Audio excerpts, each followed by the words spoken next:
Hello ulit mga ka-DIY. So, welcome back to our channel sa Nickel Batronics, no? So, ito po yung order natin, ito po yung order sa atin mga ka-DIY na speaker, no? Stop wave, two-way speaker na pang ceiling yan. So, malit lang to mga ka-DIY. Yan, yung style ng ating box is napaka-simple lang. Sa speaker, tsaka tweeter, tsaka breather lang siya, yan. So, ipakita natin ngayon mga ka-DIY kung anong speaker na ginamit natin at paano natin siya pinuturahan, no? Yan. So, bago yan mga ka-DIY, ano muna tayo, intro muna.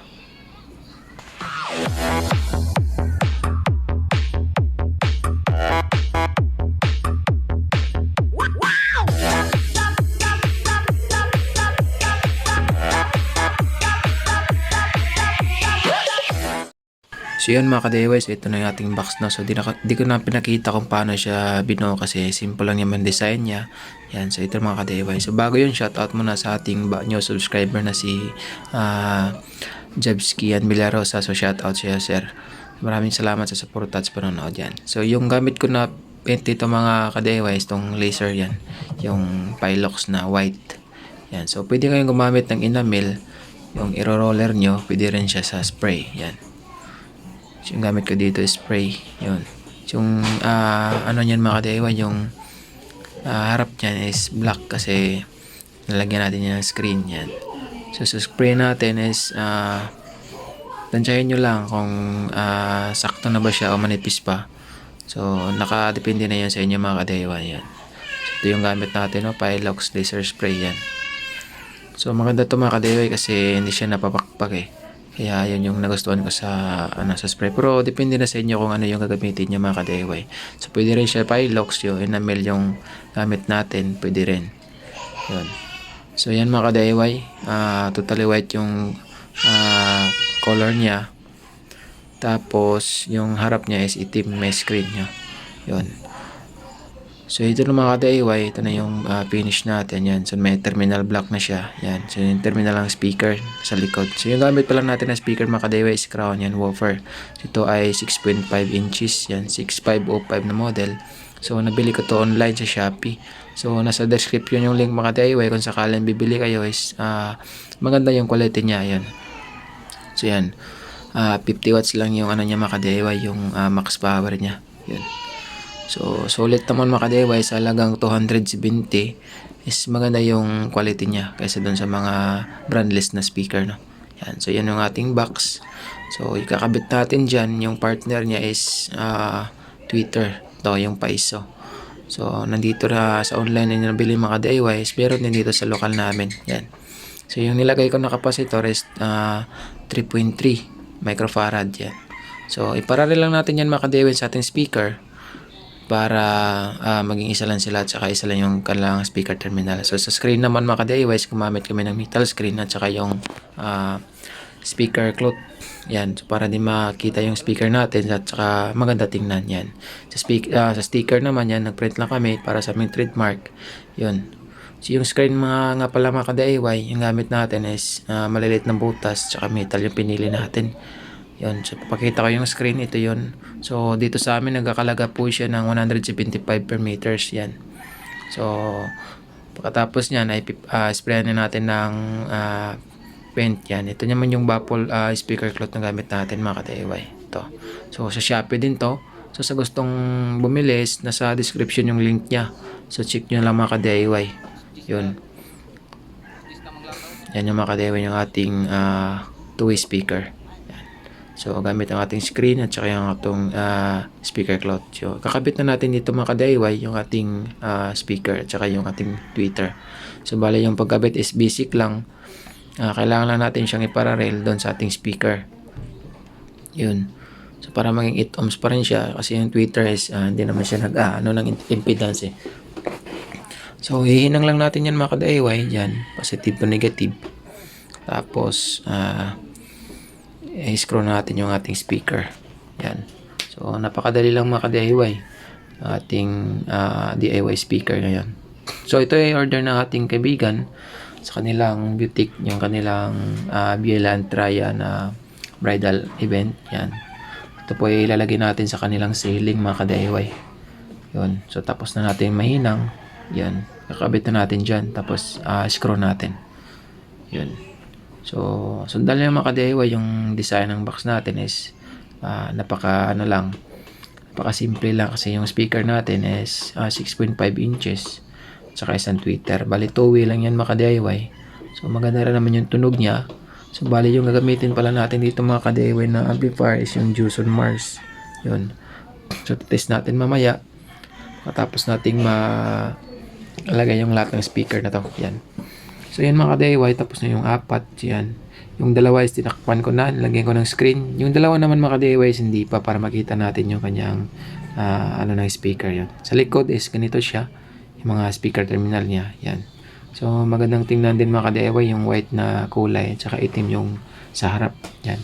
So match siya. So ito yung amplifier natin mga ka-DIY is Juson. Yan. So sa online ko din to nabili sa Shopee. Yan, sa halagang 2.5 is meron na kayong magandang amplifier. So dito mga ka-DIY, pinili ko yung Juson kasi meron siyang EQ. Kasi gusto ko yung vocal ng ating speakers matatansya natin at saka matimpla natin dun sa kanyang EQ. Yun. So dito ko nakita sa Juson mga ka-DIY is meron siyang Bluetooth, meron siyang USB at saka FM, kasi yung gusto ng mayari is meron na mga ganyan para all in one na. Yan. Yun yung kanyang volume, low, mid, high, low, high, at saka itong kanyang EQ, left and right. Yan. So maganda mga ka-DIY yung Juson, no? Yan. So kung naghahanap kayo ng murang amplifier at saka swak sa budget nyo is test nyo ito mga ka-DIY yung Juson. Yan yung antenna niya sa FM. Yun. So bali yun mga ka-DIY, ito yung magdadrive sa ating apat na speaker. Yan. Sa ating 2-way speaker na 4 pieces. Ito po yung Juson yung ating amplifier. So ngayon mga ka-DIY, is wiring natin yan. Parallel natin yung dalawang box at saka dalawang box din sa left. Bali, left and right. Sa right, dalawang box nakaparallel para maging 4 ohms siya. Kasi yung ating Juson is 4 to 8 ohms lang kanyang kaya. So, parallel natin yung dalawa. Left and right para 8 ohms. Then, parallel natin ang dalawang 8 ohms magiging 4 ohms siya. Yan. So, pag-connect ng wire natin, ganyan lang. So, mayroon naman tayong mga indicators dyan na pula at saka itim. Yan. Tapos dito sa likod mga ka-DIY, sundan nyo lang. So makadali lang naman. Ito kanyang right at ito naman yung kanyang left, no? Left and right lang yan mga ka-DIY. Meron naman siyang label. Yan. Tsaka yung mga indicators natin na polarity, yung red at saka black is makikita rin sa wire natin, no? Yan. So nakabit ko na mga ka-DIY. Yan. So magte-testing na tayo. So play natin ng music at saka testing natin yung quality ng ating speaker at saka yung ating amplifier. Yan. Alright, so ready na tayo mga ka-DIY. So power on natin yung ating amplifier ngayon. Yun yung ating speaker. Yan, napakaangas tingnan. Kasi maganda siya kasi bagay na bagay yung color niya mga ka-DIY. No?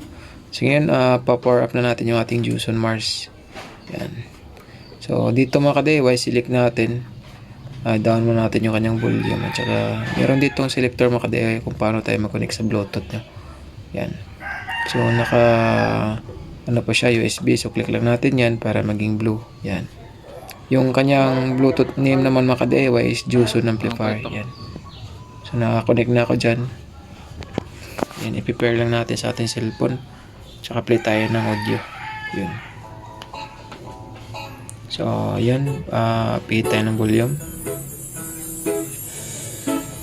Yan mga ka-DIY. So maganda yung labas ng ating 2-way speaker. So mas maganda talaga pag merong EQ kasi napapalutang natin yung kanyang vocal at saka yung kanyang tweeter. Yun.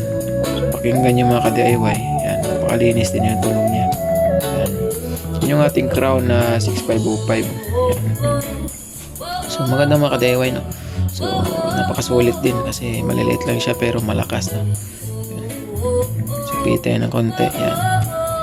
Bilhin mo natin.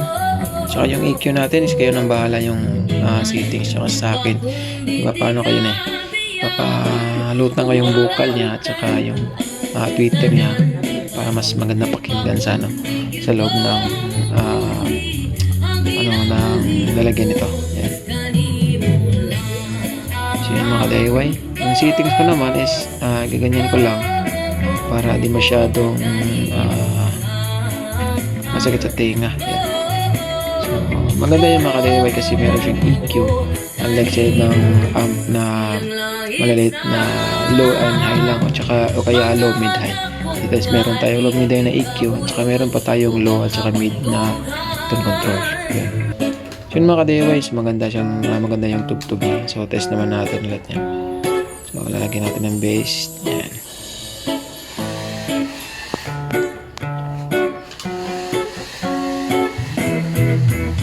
So naka-bluetooth tayo ngayon mga ka-DIY. Yan.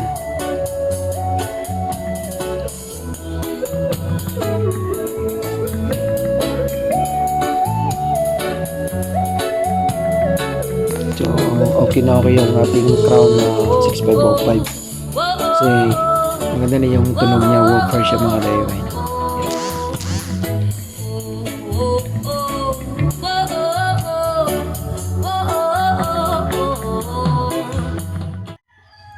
Alright, so ngayon mga ka-DIY, test naman natin yung kanyang RCE input yan. So gamit tayo ng RCE cord. So dito mga ka-DIY, yung selector niya is dapat i-switch natin para maging kuha tayo ng input dito sa kanyang DVD. So sa likod niya mga ka-DIY, isa yung input, tsaka meron siyang tatlong out yan. Yung input niya is DVD. Yan. So diyan natin lang ilagay ng ating RCE. Yung RCE is papunta sa ating cellphone o kaya sa ating mixer, is pwede din siya. Yun. So ngayon na-upload tayo ulit using RCE. Yan.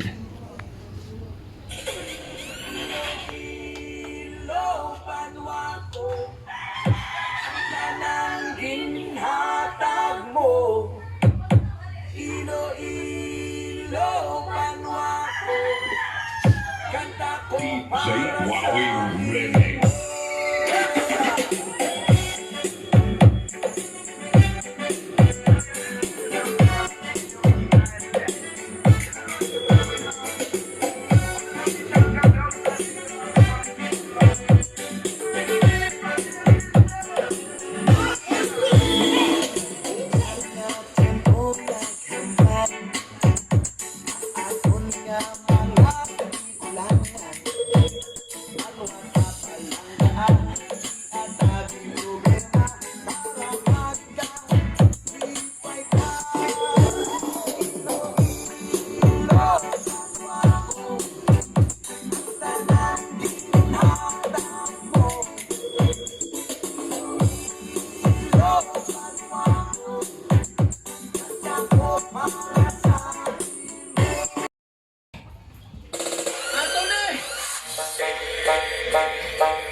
From the province of Love, DJ Vincent Remix.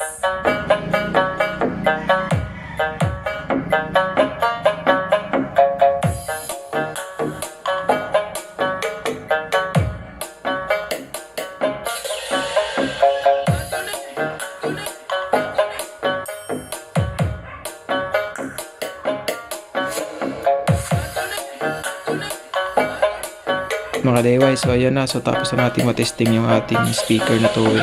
So quality naman siya, maganda yung vocal niya at saka yung kanyang tweeter. So yun mga ka-DIY, so ang muna mga ka-DIY, so pasensya na mas maraming manok dito sa amin. So yan mga ka-DIY, so huwag kalimutang mag-share at mag-like at subscribe na din sa aking channel. So maraming salamat sa suporta niyo mga ka-DIY. So yun, sa gustong sumubok mga ka-DIY is try nyo lang yung mga description ng yung mga link ng ginamit kong speaker at saka amplifiers nasa description naman. Yun. So click nyo lang mga ka-DIY and see you in the next video. Yun mga ka-DIY, maraming salamat.